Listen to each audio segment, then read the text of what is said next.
चलिए, तो आज क्लास 10th के फिजिक्स का जो पहला चैप्टर है प्रकाश का परावर्तन, उसके तीसरे लेक्चर में आपका स्वागत है। ठीक है, तो आज हम लोग देखेंगे प्रतिबिंब के बारे में। इससे पीछे हम लोग प्रकाश के परावर्तन की परिभाषा समझ चुके थे। प्रकाश के परावर्तन की व्याख्या करने के लिए किन किन बिंदुओं की जरूरत पड़ती है वो सब व्याख्या कर लिए थे। तो आज आगे का जो लेक्चर है ये प्रतिबिंब के बारे में जानना है कि प्रतिबिंब क्या होता है। ठीक है, तो देखिए प्रतिबिंब क्या होता है। जैसे मान के चलिए कि आप खड़ा है, आपका अगर परछाई बन रहा है तो वही क्या कहलाता है, प्रतिबिंब कहलाता है। ठीक है, यानी किसी वस्तु को आप रख रहे हैं, मान के चलिए वस्तु है और इसका जो परछाई बनेगा यही क्या कहलाता है, प्रतिबिंब कहलाता है, इमेज कहलाता है। ठीक है, तो प्रतिबिंब क्या होता है, चलिए इसके परिभाषा को देखते हैं। तो देखिए, किसी बिंदु स्रोत से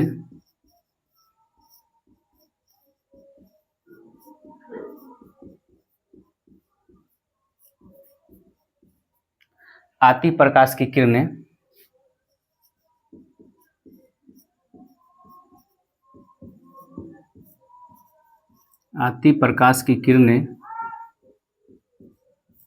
दर्पण से परावर्तन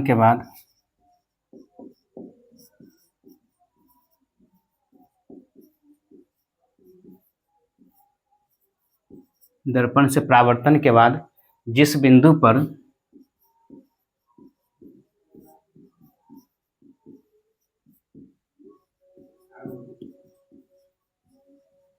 मिलती है या मिलती हुई प्रतीत होती है,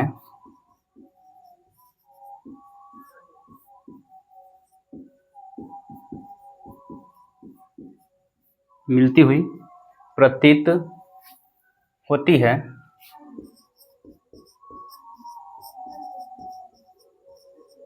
उसे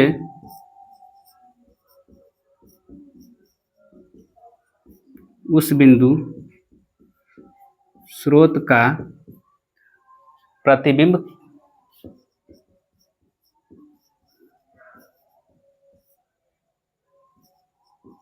कहा जाता है।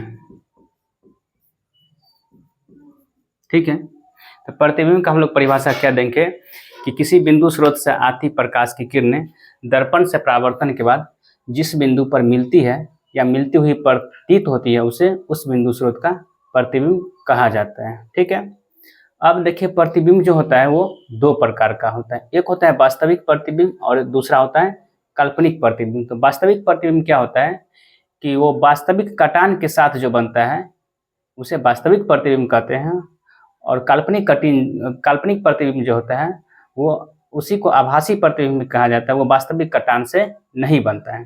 तो अगर पूछ लिया जाए दोस्तों कि प्रतिबिंब कितने प्रकार का होता है, तो प्रतिबिंब दो प्रकार का होता है। प्रतिबिंब कितने प्रकार का होता है, दो प्रकार का। प्रतिबिंब दो प्रकार का होता है, दो प्रकार का होता है। ठीक है, कौन कौन सा होता है, तो पहला जो होता है वास्तविक प्रतिबिंब,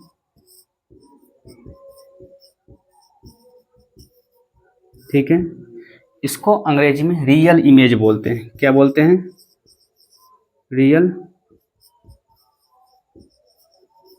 इमेज। ठीक है, और दूसरा जो होता है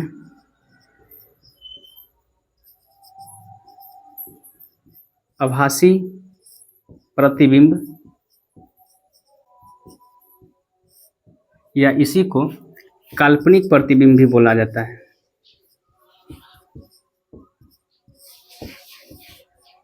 काल्पनिक प्रतिबिंब, और इसको अंग्रेजी में वर्चुअल इमेज बोला जाता है।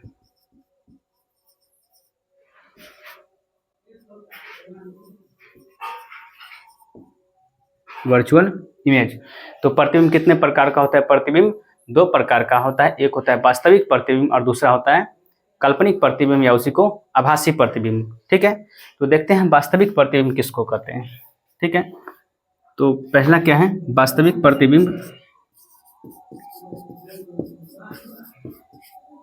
वास्तविक प्रतिबिंब, ठीक है, वास्तविक प्रतिबिंब किसे कहते हैं? तो देखिए, वास्तविक प्रतिबिंब जो होता है, इसका जो डेफिनेशन होता है कि किसी बिंदु स्रोत से आती प्रकाश की किरणें दर्पण से परावर्तन के बाद जिस बिंदु पर वास्तव में मिलती है उसे वास्तविक प्रतिबिंब कहते हैं। ठीक है, तो वास्तविक प्रतिबिंब कैसे लिख सकते हैं, कैसे परिभाषित कर सकते हैं? किसी बिंदु स्रोत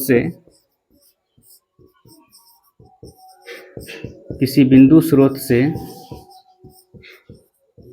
आती प्रकाश की किरणें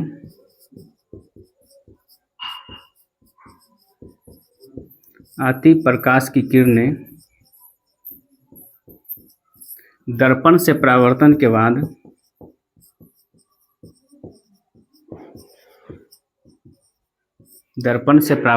बाद जिस बिंदु पर वास्तव में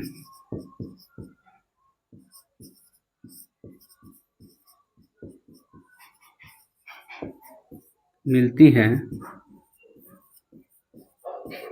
उसे वास्तविक प्रतिबिंब कहते हैं। उसे वास्तविक प्रतिबिंब कहते हैं। ठीक है, अब देखिए, जो वास्तविक प्रतिबिंब है उसको हम लोग पर्दे पर प्राप्त कर सकते हैं। ठीक है, तो वास्तविक प्रतिबिंब को एक फैक्ट यहाँ पे और लिख लेंगे कि वास्तविक प्रतिबिंब को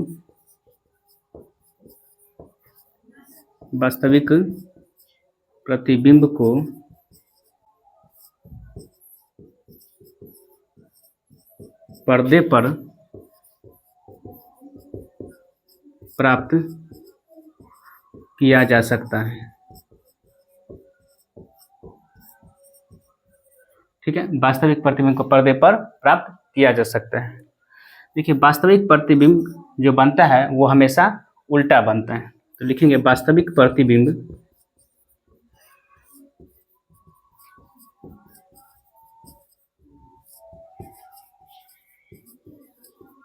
हमेशा उल्टा बनता है।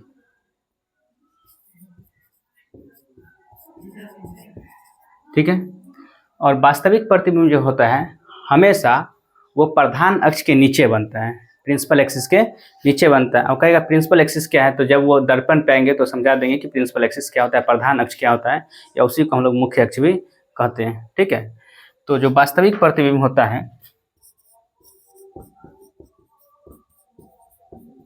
वास्तविक प्रतिबिंब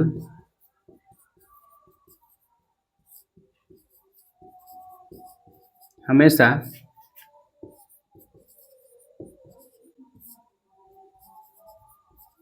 प्रधान अक्ष या मुख्य अक्ष के नीचे बनता है। ठीक है, तो वास्तविक प्रतिबिंब जो होता है वो पर्दे पर प्राप्त किया जा सकता है। दूसरी बात है, वास्तविक प्रतिबिंब हमेशा उल्टा बनता है और वास्तविक प्रतिबिंब हमेशा प्रधान अक्ष के नीचे बनता है, या प्रधान अक्ष को ही मुख्य अक्ष कहते हैं। ठीक है, दूसरा क्या है, आभासी प्रतिबिंब। आभासी प्रतिबिंब किसको कहते हैं, तो किसी बिंदु स्रोत से आती प्रकाश की किरणें दर्पण से परावर्तन के बाद जिस बिंदु पर मिलती हुई प्रतीत होती है, ठीक है, उसे आभासी प्रतिबिंब कहते हैं। ठीक है, तो आगे लिखते हैं आभासी प्रतिबिंब।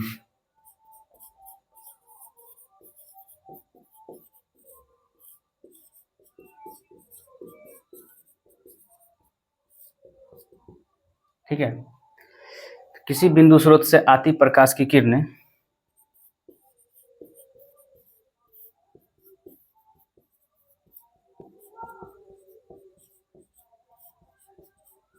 किसी बिंदु स्रोत से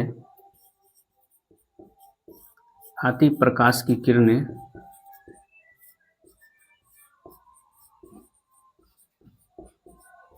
दर्पण से परावर्तन के बाद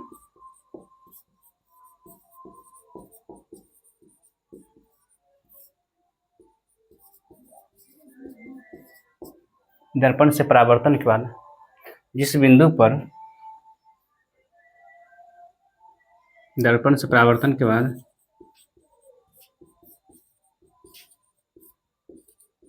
जिस बिंदु पर मिलती हुई प्रतीत होती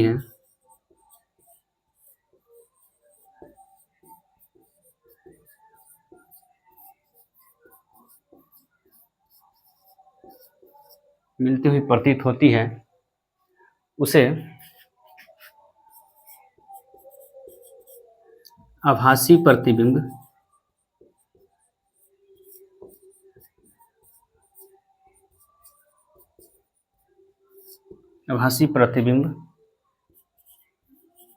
कहा जाता है।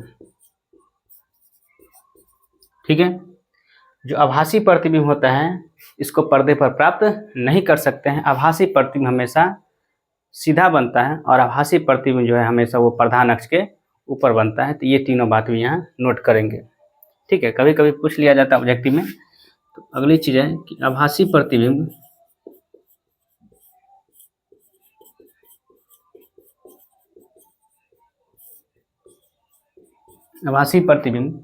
को पर्दे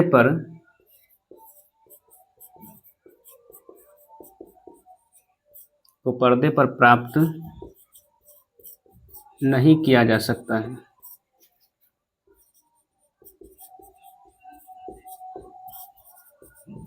ठीक है, जो आभासी प्रतिबिंब होता है वो हमेशा सीधा बनता है। आभासी प्रतिबिंब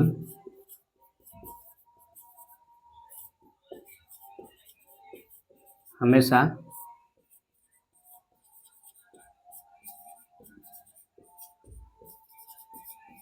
सीधा बनता है। ठीक है, और तीसरी बात यह है कि आभासी प्रतिबिंब जो होता है वो हमेशा प्रधान अक्ष के ऊपर बनता है। आभासी प्रतिबिंब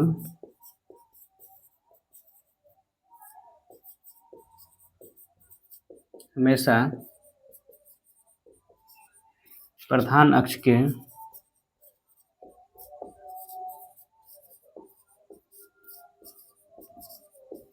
ऊपर बनता है।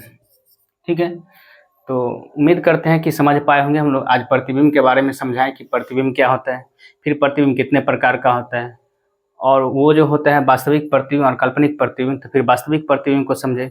वास्तविक प्रतिबिंब को पर्दे पर प्राप्त किया जा सकता है। जो वास्तविक प्रतिबिंब होता है वो हमेशा उल्टा बनता है, और वास्तविक प्रतिबिंब हमेशा प्रधान अक्ष या मुख्य अक्ष के नीचे बनता है। ठीक है, तो थोड़ा हम समझा देते हैं कि प्रधान अक्ष क्या होता है या मुख्य अक्ष क्या होता है। तो देखिए यहाँ पे हम समझाने की कोशिश करते हैं। मान के चलिए ये अवतल दर्पण ले लिया। ठीक है, ये एक अवतल दर्पण है। अवतल दर्पण जो होता है किसे कहते हैं, तो वैसा दर्पण जिसका परावर्तक सतह धंसा हुआ होता है, या वैसा दर्पण जिसका पीछे का भाग जो है रजतित होता है। ठीक है, ये जो ऐसा किया गया है ये रजतित है, यानी पेंट किया हुआ है, कलर किया हुआ है, रंगा हुआ है। ठीक है, तो ये हमने एक अवतल दर्पण ले लिया, और अवतल दर्पण के बीचों बीच ध्रुव से होकर जो एक सरल रेखा गुजरता है। ठीक है, किसी भी दर्पण के ध्रुव से जो सरल रेखा गुजरता है उसी को क्या कहते हैं, प्रधान अक्ष या मुख्य अक्ष कहते हैं। तो ये जो रेखा हम यहाँ पे मान के चलिए, अब दर्पण का ध्रुव है, ध्रुव को P से डिनोट करते हैं। ठीक है, तो दर्पण के ध्रुव से जो सरल रेखा गुजरता है उसको क्या कहते हैं, प्रधान अक्ष या मुख्य अक्ष। इसी को अंग्रेजी में प्रिंसिपल एक्सिस कहा जाता है। ठीक है, तो ये जो प्रधान अक्ष है ना, तो प्रधान अक्ष के जो ऊपर बनता है वो क्या होता है, हमेशा काल्पनिक होता है, यानी आभासी होता है। और ये प्रधान अक्ष है, इसके नीचे जो प्रतिबिंब बनता है, जैसे मान के चलिए ये प्रधान अक्ष के नीचे एक प्रतिबिंब बना। ठीक है, मान लीजिए समझाते हैं, फिर आगे हम प्रतिबिंब निर्माण में आएंगे तो बारी से समझेंगे कि कहाँ पे रखेंगे तो कौन सा प्रतिबिंब बनेगा। तो ये जो प्रधान अक्ष देख रहे हैं, तो इसके नीचे, प्रधान अक्ष के नीचे अगर कोई प्रतिबिंब बन रहा है तो वो हमेशा जो होता है वास्तविक प्रतिबिंब होता है। ठीक, अगर प्रधान अक्ष के ऊपर कोई प्रतिबिंब बनता है, प्रधान अक्ष के ऊपर कोई प्रतिबिंब बनता है तो वो हमेशा आभासी होता है, यानी काल्पनिक होता है। ठीक है, तो वही हुआ। फिर आभासी प्रतिबिंब किसी बिंदु स्रोत से आती प्रकाश की किरणें दर्पण से परावर्तन के बाद जिस बिंदु पर मिलती हुई प्रतीत होती है उसे आभासी प्रतिबिंब कहा जाता है। आभासी प्रतिबिंब को जो है हम लोग पर्दे पर प्राप्त नहीं कर सकते हैं। जो आभासी प्रतिबिंब होता है वो हमेशा सीधा बनता है और आभासी प्रतिबिंब जो होता है वो हमेशा प्रधान अक्ष के ऊपर बनता है। देखिए अगर ये प्रधान अक्ष है तो प्रधान अक्ष के ऊपर जो प्रतिबिंब बन रहा है वो आभासी होगा। ठीक है, उम्मीद करते हैं कि प्रतिबिंब समझ पाए होंगे। आगे फिर देखते हैं।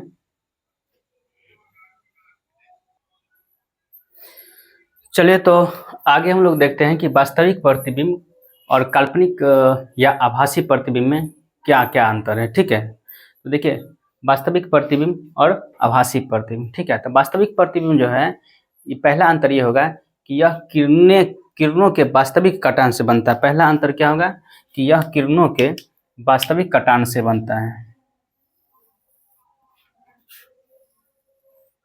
ठीक है, वास्तविक प्रतिबिंब इसमें पहला क्या होगा कि यह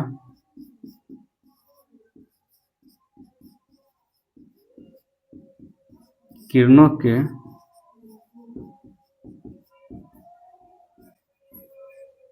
वास्तविक कटान से बनता है। ठीक है, किरणों के वास्तविक कटान से बनता है और इसमें क्या होगा कि पहला यह किरणों के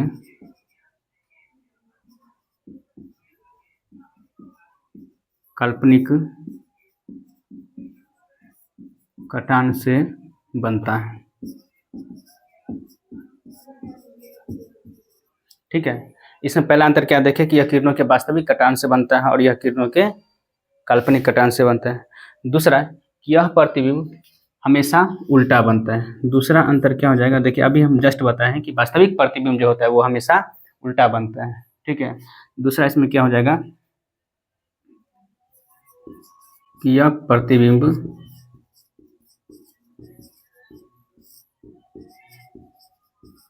हमेशा उल्टा बनता है।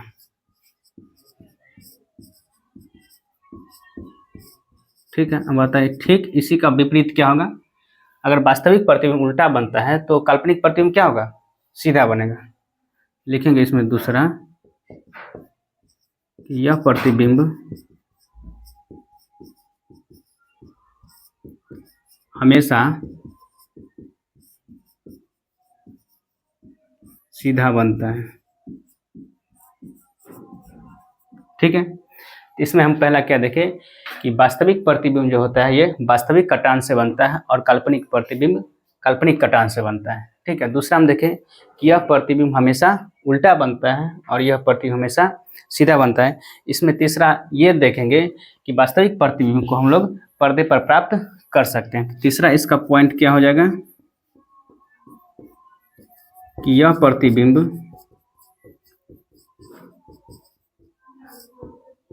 को पर्दे पर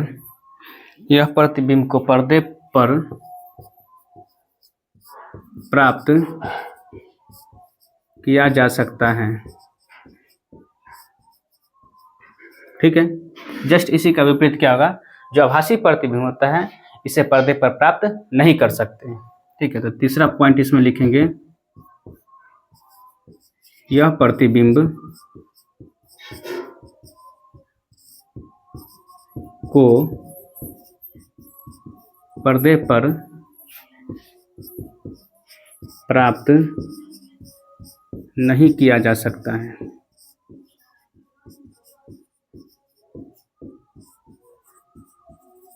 यह प्रतिबिंब को पर्दे पर प्राप्त नहीं किया जा सकता है। चौथा अंतर क्या देखेंगे, जो वास्तविक प्रतिबिंब होता है वो हमेशा दर्पण के सामने बनता है। ठीक है, वास्तविक प्रतिबिंब दर्पण के सामने बनता है और जो काल्पनिक प्रतिबिंब होता है वो दर्पण के पीछे बनता है। ठीक है, इस पॉइंट को हम समझाएंगे, पहले लिख देते हैं चौथा अंतर को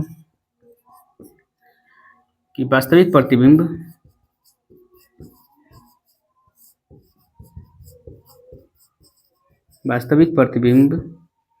दर्पण के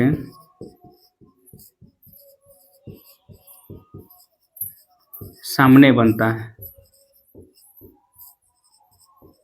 वास्तविक प्रतिबिंब जो होता है दर्पण के सामने बनता है और ये जो होगा काल्पनिक प्रतिबिंब या आभासी प्रतिबिंब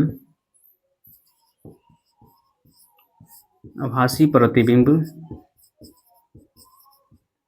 प्रतिबिंब दर्पण के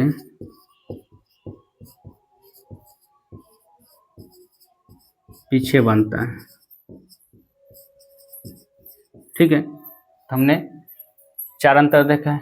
एक और अंतर लिख सकते हैं इसमें कि जो वास्तविक प्रतिबिंब होता है वो हमेशा प्रधान अक्ष के नीचे बनता है और जो काल्पनिक प्रतिबिंब होता है वो हमेशा प्रधान अक्ष के ऊपर बनता है। ये भी जोड़ सकते हैं, 5वें अंतर भी लिख सकते हैं। ठीक है, वास्तविक प्रतिबिंब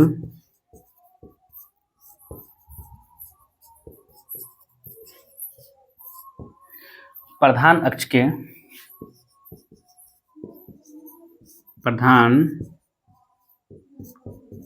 के नीचे बनता है। ठीक है, इसमें 5वां पॉइंट क्या हो जाएगा कि यह प्रधान अक्ष के ऊपर बनता है। तो आभासी प्रतिबिंब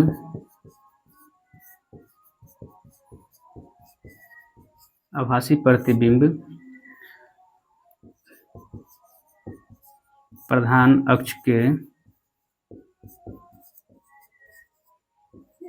ऊपर बनता है। ठीक है, तो हम अभी क्या देखें कि वास्तविक प्रतिबिंब और आभासी या फिर उसी को काल्पनिक प्रतिबिंब कहते हैं, इसमें अंतर देखें, 4 अंतर देखें। एक बार थोड़ा 1 मिनट में रिवाइज कर देते हैं इसको कि वास्तविक प्रतिबिंब जो है यह किरणों के वास्तविक कटान से बनता है। ठीक इसी का जस्ट विपरीत आभासी प्रतिबिंब किरणों के काल्पनिक कटान से बनता है। ठीक है, दूसरा अंतर क्या है कि यह प्रतिबिंब जो वास्तविक प्रतिबिंब है हमेशा उल्टा बनता है, और इसमें दूसरा अंतर क्या है कि काल्पनिक प्रतिबिंब हमेशा सीधा बनता है। ठीक है, तीसरा अंतर है कि यह प्रतिबिंब यानी वास्तविक प्रतिबिंब को पर्दे पर प्राप्त किया जा सकता है, लेकिन इसमें तीसरा क्या है कि काल्पनिक प्रतिबिंब को पर्दे पर प्राप्त नहीं किया जा सकता है। चौथा अंतर क्या है कि वास्तविक प्रतिबिंब दर्पण के सामने बनता है। समझिए इसको, अगर मान लीजिए कि ये दर्पण है, यहाँ पे समझा देते हैं, ये दर्पण है। ठीक है, ये कौन सा दर्पण है? एक अवतल दर्पण। अभी हम लोग पढ़े नहीं है, आगे पढ़ेंगे। ये एक अवतल दर्पण है, ये पीछे के भाग जो है ये रजतित किया हुआ है। ठीक है, और ये एक हो गया प्रधान अक्ष, ये इसका पी हो गया। ठीक है, ध्रुव हो गया। ठीक, तो दर्पण के सामने का मतलब क्या हुआ? दर्पण के सामने का मतलब ध्रुव के बाईं तरफ यदि किसी प्रतिबिंब का निर्माण होता है, मान के चलिए ध्रुव के बाईं तरफ ये हुआ और ध्रुव के दाईं तरफ ये हुआ, तो ध्रुव के बाईं तरफ यदि किसी प्रतिबिंब का निर्माण होता है तो उसको दर्पण के सामने कहा जाता है। ठीक है, और ध्रुव के बाईं तरफ ये ध्रुव है, ध्रुव के बाईं तरफ यदि किसी प्रतिबिंब का निर्माण होता है तो हम उसको क्या कहते हैं कि दर्पण के पीछे बन रहा है। उम्मीद करते हैं कि समझ पाए होंगे, दर्पण के आगे और दर्पण के पीछे। ठीक है, इसको जब हम लोग चिन्ह परिपाटी पढ़ेंगे तो अच्छा से समझेंगे। ठीक है, देखें तो वास्तविक प्रतिबिंब को दर्पण के सामने बनता है, वहीं हम लोग क्या देखें कि जो आभासी प्रतिबिंब होता है दर्पण के पीछे बनता है। ठीक है, 5वां पॉइंट क्या देखें कि वास्तविक प्रतिबिंब प्रधान अक्ष के नीचे बनता है, वहीं इसमें 5वां पॉइंट क्या देखें कि आभासी प्रतिबिंब जो है प्रधान अक्ष के ऊपर बनता है। ठीक है, तो ये रहा वास्तविक प्रतिबिंब और आभासी प्रतिबिंब में अंतर। अब जो हम लोग देखेंगे समतल दर्पण द्वारा बने प्रतिबिंब की विशेषताएं को देखेंगे। ठीक है,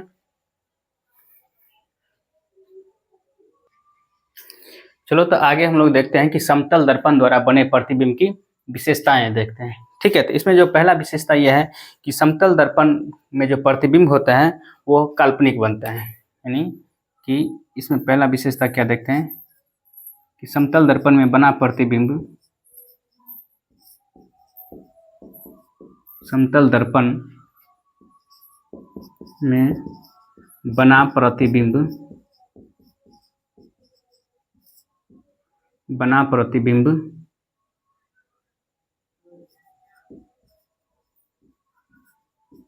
काल्पनिक होता है। ठीक है, तो पहला विशेषता क्या है कि समतल दर्पण में जो बना प्रतिबिंब होता है वो हमेशा काल्पनिक होता है। ठीक है, दूसरी विशेषता यह है कि यदि काल्पनिक है, प्रतिबिंब काल्पनिक है, तभी जस्ट हम लोग पीछे देखे हैं जो काल्पनिक प्रतिबिंब होता है या आभासी प्रतिबिंब होता है उसे पर्दे पर प्राप्त नहीं किया जा सकता है। ठीक है, दूसरी विशेषता क्या हो जाएगा कि इसमें बना समतल दर्पण में बना प्रतिबिंब काल्पनिक होता है, दूसरा विशेषता कि समतल दर्पण में बने प्रतिबिंब को पर्दे पर प्राप्त नहीं किया जा सकता है। ठीक है, तो समतल दर्पण में जो बना प्रतिबिंब है वो काल्पनिक होता है, और काल्पनिक होता है तो उसे पर्दे पर प्राप्त नहीं कर सकते हैं। ठीक है, समतल दर्पण में बना प्रतिबिंब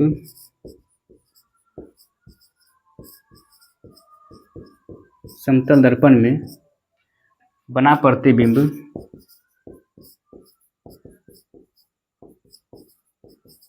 समतल दर्पण में बना प्रतिबिंब हमेशा सीधा होता है। ठीक है, तीसरा विशेषता क्या देखिए कि समतल दर्पण में जो बना प्रतिबिंब होता है वो हमेशा सीधा होता है। और चौथा विशेषता ये है कि समतल दर्पण में जो बना प्रतिबिंब है वो वस्तु के समान होता है, वस्तु के आकार के बराबर होता है। समतल दर्पण में बना प्रतिबिंब समतल दर्पण में बना प्रतिबिंब वस्तु के आकार के बराबर होता है। ठीक है, और अगला विशेषता क्या है कि समतल दर्पण में जो बना प्रतिबिंब होता है दर्पण उतना ही पीछे बनता है जितना वस्तु दर्पण के आगे रखा रहता है। ठीक है, तो अगली विशेषता है कि समतल दर्पण में बना प्रतिबिंब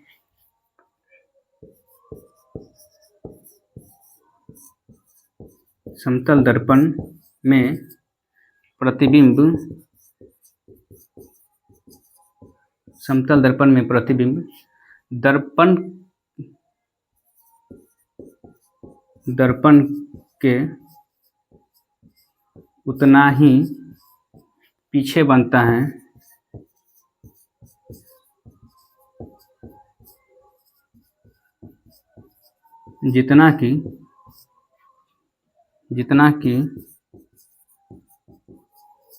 जितना कि वस्तु दर्पण के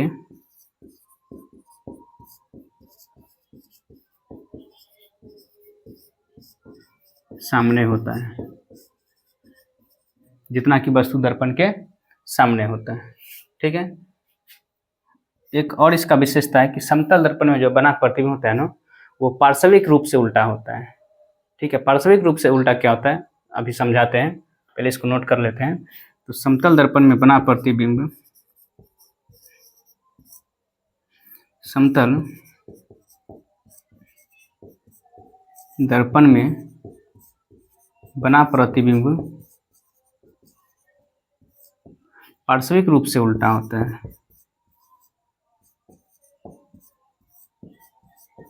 पार्श्विक रूप से उल्टा होता है। ठीक है, तो ये विशेषता था समतल दर्पण द्वारा बने प्रतिबिंब की विशेषता है। 4-5 विशेषता हम लोग देखें। पहला क्या है कि समतल दर्पण में बना प्रतिबिंब काल्पनिक होता है। ठीक है, अगर मान लीजिए ये कोई दर्पण हम ले ले, ये समतल दर्पण है। ठीक है, ये कौन सा दर्पण है? समतल दर्पण है। तो समतल दर्पण है तो दर्पण जो होता है उसका पीछे का भाग रजतित किया होता है। कहने का मतलब क्या? रंगा हुआ होता है। ठीक है, अब मान के चलिए समतल दर्पण है। ठीक है, इसमें जो बना प्रतिबिंब होता है पहला क्या देखें? काल्पनिक होता है। और काल्पनिक प्रतिबिंब कब बनता है?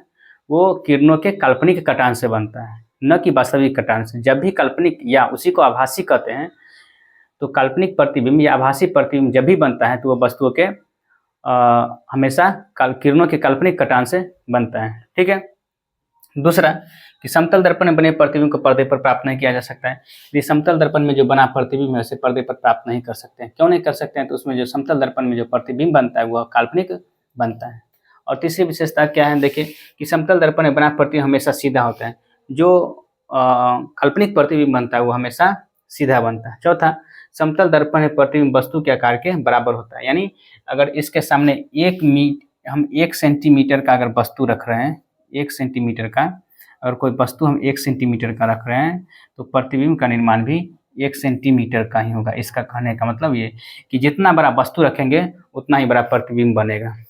ठीक है, तो उम्मीद करते हैं कि ये भी समझ पाए। नेक्स्ट पॉइंट क्या है कि समतल दर्पण में प्रतिबिंब दर्पण के उतना ही पीछे बनता है जितना कि वस्तु दर्पण के सामने होता है। ठीक है, अगर मान के चलिए हम एक वस्तु को यहाँ पे रख दिए, कोई वस्तु है इसको हम यहाँ पे रख दिए और मान लेते हैं कि दर्पण से जो इसका दूरी है, दर्पण से जो इसका दूरी है 5 सेंटीमीटर है। कितना है? इस वस्तु का दूरी दर्पण से कितना है? 5 सेंटीमीटर है। तो वस्तु भी दर्पण के पीछे 5 सेंटीमीटर की दूरी पर ही बनेगा, यानी प्रतिबिंब का निर्माण भी कितना होगा?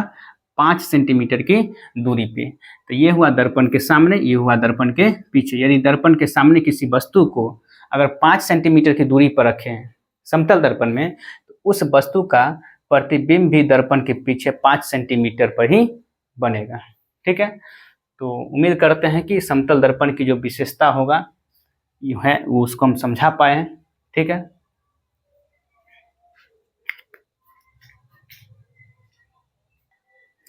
और लास्ट जो विशेषता है, लास्ट विशेषता ये है कि समतल दर्पण में बना प्रतिबिंब पार्श्विक रूप से उल्टा है। अब पार्श्विक रूप से उल्टा क्या होता है इसको समझिए। जैसे मान के चलिए ये कोई समतल दर्पण है, अगर ये R इस तरह से लिखा है, ठीक है, ये R इस तरह से लिखा है, इसका पार्श्विक रूप से उल्टा ऐसे होगा। ठीक है, पार्श्विक रूप से उल्टा इस तरह से होता है। अगर मान के चलिए ये R इस तरह से है तो इसका पार्श्विक उल्टा क्या होगा? वो इस तरह से बनेगा। तो इसी को क्या कहते हैं? पार्श्विक रूप से उल्टा कहते हैं। ठीक है, तो लास्ट इसका पॉइंट क्या था समतल दर्पण की विशेषता में कि समतल दर्पण में बना प्रतिबिंब पार्श्विक रूप से उल्टा होता है। ठीक है, तो ये सारी विशेषता हम समझा पाए।